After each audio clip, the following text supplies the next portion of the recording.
Hey Canucks fans, welcome to Clay's Canucks commentary for Thursday, November the 29th.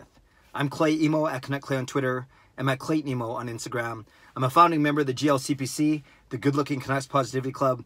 I'm a video marketing creator award winner. I'll talk about that in a second. And this is my Canucks take, all in one take. I'm in a good mood. I'm in a great mood. I'm in an outstanding mood. Not just because the Canucks are hosting the Vegas Golden Knights tonight, not only because I'm going to that game, which I'll talk about in a few minutes, or in a minute or so, I should say, but there's a few other reasons why I'm in a good mood. Number one, I've lost 4 pounds. I went to my trainer this morning, my personal trainer. My weigh-in compared to last week, I've lost 4 pounds in the past week. Better exercise, better diet, so hopefully I can continue that momentum. For any of you who work out or who are part of any training regimen, you know how motivating it is when you see results, whether it's weight or body shape or whatever it may be. So that's pretty cool. Also cool is my sister-in-law. So my wife Gail, her younger sister Julianne is delivering her first baby. No, not delivering. Like she's not a nurse. She's having her first baby today. This afternoon going to be a scheduled C-section. So it's her husband Pat, and then a baby boy or girl. We're not sure yet. I'll know in a few hours. But obviously very excited to welcome a new member to our family. So again, this is my wife Gail. Her sister Julianne is the one giving birth today. So I'm going to be praying for all of them. So that's really exciting news. Also exciting is I won an award yesterday. I was at this video marketing conference. Many of you saw this on Twitter. And thank you to everyone who congratulated me. I won an award for Best Video Marketing Creator. And they cited my work with the Catholic Archdiocese for who I work, and my video work with them, and of course my Vancouver Canucks videos, my daily vlogs, my parody songs. In fact, when they announced me as the winner, they played a bit of How Sweet It Is, my recent song with Marie about Elias Pettersson. So yeah, my vlogs and my music videos, parody songs, and my projects with the team. So it's very nice to be recognized. It's very affirming, and I'm just grateful for the opportunity to share my passion and my fandom for this Vancouver Canucks team. So that was kind of, put me in a good mood. I don't know how, what I'm going to do with it. Maybe I'll frame the award and I'll certainly put it on my resume next time I'm looking for a job. So that was kind of cool. And once again, I want to thank all of you who helped contribute to that, the way this channel is growing, through the way you engage in the comments, through the way you watch these videos and you share them. I am very appreciative of all of you, so thank you. But let's talk about tonight's game. So I'm in a good mood because of those reasons, right? About the weight loss, about my sister-in-law having a baby, and about the award. And I'm excited to go to tonight's game. Vegas Golden Knights, they're hot. They have won 4 straight. They've outscored their opponents like 19-5 in those 4 games. A lot of it because of that 8-3 win over Chicago. Marc-Andre Fleury is playing awesome. He's had 2 shutouts in the last few games. He's on my fantasy hockey team, so that's a good thing until he plays against the Canucks. Well, it leads me to an interesting question, actually, a dilemma for tonight. For those of you that play fantasy hockey, do you always start the players that the Canucks are playing against? Because I guess you could go win-win, right? If the Canucks win, then you're happy that the Canucks won. But if the Canucks lose and the other team lights them up because of the players you have on your fantasy team, then I guess you can consider that a win as well. I guess the worst case scenario is if I don't dress any of the Vegas Golden Knights. Well, actually, I only have one, Fleury.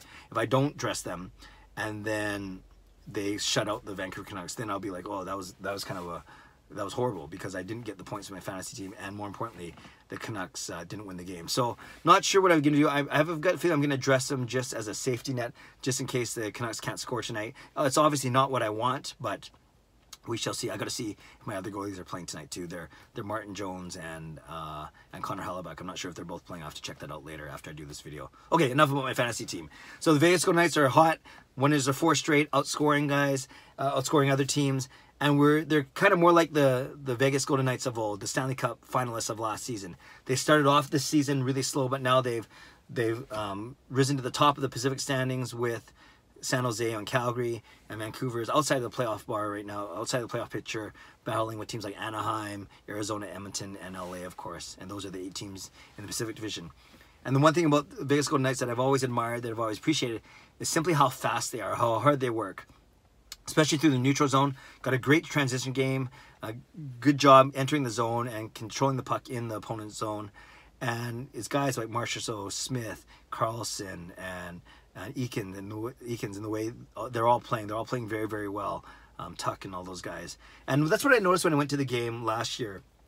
When I went to the Canucks versus Golden Knights game, the Golden Knights basically won every puck battle, won every race to the puck, got on their got their sticks on the loose pucks first every single time. And that, you know, the Canucks were a lot slower team last year. They had guys like the Sedins and Vanek, where now it's more about the Godobins and the Motts and the Petterssons and the Boesers and the Horvats and the Virtanens of the world, and even Leipzig, who's drawn in the lineup. So hopefully the Canucks will be tougher to play against, and they'll be a lot faster tonight on the ice, and will win some of those puck races. So the Canucks are going to line up like this: Horvat between Jake Virtanen and Brendan Leipzig. Then our second line, always the same, or same as last game: Elias Pettersson, Brock Boeser, Nikolai Godobin. Third line is Marcus Granlund, Louis Eriksson, and Anton Roussel. And the fourth line is Gaudette, Gagne, and Tyler Mott. That means Tim Schaller is the extra forward. On D, Goodbranson sitting once again with the injured neck. Pouliot's a healthy scratch. So we have Edler and Biega once again, Delzato and Tanev, and Hutton and Stetcher. I really like that Hutton Stetcher combo. I think they're both good skaters. They both control the puck well. They game the zone well. So I get excited to see them playing together. Often they don't, because often it's Delzato with, often it's Hutton with Goodbranson, but Goodbranson's out of the lineup. So we get to see Hutton and Stetcher tonight. So like I said, Goodbranson, healthy scratch. Pouliot, healthy scratch. Goodbranson's not that healthy, but he's a scratch. Pouliot, healthy scratch. Tim Schaller, healthy scratch. And I believe it's Jacob Markstrom starting in net tonight. But I guess we'll find out in a little bit. I really like the look of the lines, especially the top two lines. Obviously, we're not going to touch the Pettersson, Boeser, Godobin line. I thought Boeser played very well in his return to the lineup in the last game on Tuesday night against LA. He had 18 minutes of ice time. He had 3 shots of net. He had 10 shot attempts, including that backhand off the post. It's funny how a post or crossbar, in theory, you're basically as close as you can without scoring, yet they don't count it as a shot on goal because the goalie didn't have to make a save, if you follow what I'm saying. So anyways, 3 shots on goal, 10 shot attempts, and he looked good. He looked dangerous on that first period power play, and you might remember another play at the start of the second period where Boeser wheeled around the net with the puck and basically took it end to end to at least set up a scoring chance in the defensive zone for them, defensive zone for LA. So I thought Boeser looked good. He didn't look like he was laboring at all. He looked confident. He looked strong. He looked lean. And pretty good, a good showing for his first game back. We didn't expect him to light the world on fire in his first game back, but we would love for him to start scoring and maybe get Pettersson going a little bit as well. Pettersson's been okay, but he hasn't been scoring at the rate he started the season at, obviously. So that's an exciting line, obviously. And our first line, I really like it. I've always been a proponent of the Horvat and Virtanen combo. In fact, going back to last year, I would always clamor to see our first round draft picks for 2013, 14, 15 all together. I like the line of Horvat, Virtanen, and Boeser. But now with the emergence of Pettersson, of course, you can drop Boeser to that line, drop him or move him that line, I should say. So now you still have Horvat and Boeser you have Horvat and Virtanen are 13 and 14 draft picks, first round draft picks, and playing with Brendan Leipzig. With those 3 guys, you have a lot of speed, right? Leipzig's a fast skater. He works hard. Virtanen's a very fast skater, a good big body. And Horvat's, a really good skater, and he's improved on that over the past few years, as we've talked about. You have Horvat's good hands. Jake's hands not as good, but getting better.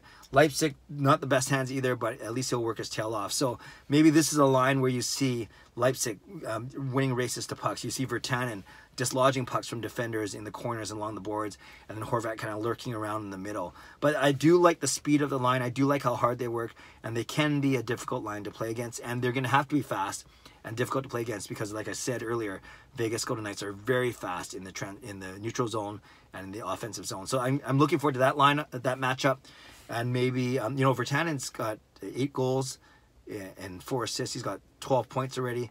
With those 8 goals are 3rd highest on the team. So he's doing very well. Dried up a little bit. Hasn't scored in the last 7 games, I should say. So maybe this is a chance for him to break out. So I like the look of those top 2 lines. Third line's fine. With Granlund, Roussel, and Eriksson, and Granlund and Eriksson have played a lot together. Usually with Sutter, but now it's Roussel. And the 4th line, Mott brings some speed, and Gaudette still trying to gain his confidence, and Gagne brings some veteran presence. So fine with that. I'm looking forward to how they do tonight. So that's really it for today. It's ironic that yesterday, on the day that I won a video marketing creator award, that I didn't do a Canucks video for the first time in a while, but I'm back to going daily and looking forward to being there at tonight's game. If you're there, come say hello. I'm sitting in session 319, or send me a message either on YouTube or on Twitter. I'd love to say hi during one of the intermissions. Okay, Canucks fans, leave a comment below The first question I talked about was that fantasy hockey question, but you can talk about that or you can skip over that and talk about tonight. Talk about the fact that, it's Brock Boeser's second game. Are you hoping? What are you expecting to see from him? What do you think about the Vegas Golden Knights, our opponent? Do you think the Canucks are in tough tonight? And do you think that this combination of Virtanen and Horvat has some potential? And do you think they have enough chemistry or enough tools to have some chemistry and be dangerous as a top line, so to speak? Anyways, I'd love to read whatever you write down or whatever you type. I'd love to read, react, and reply as always. Subscribe if you'd like to like this video. If you'd like to working on a potential collab with Louis, Vegas Golden Knights coverage for the end of tonight's game, but we'll see how that goes. But more importantly, I just hope that the Canucks win. I hope they play well. Even if I dress Fleury, I hope the Canucks blow them out of the net and put some goals behind them, and then we can all be happy as the Canucks continue on this 5-game homestand. Thanks again for watching. Thanks for your support as always. Have a great day. God bless, and go Canucks go.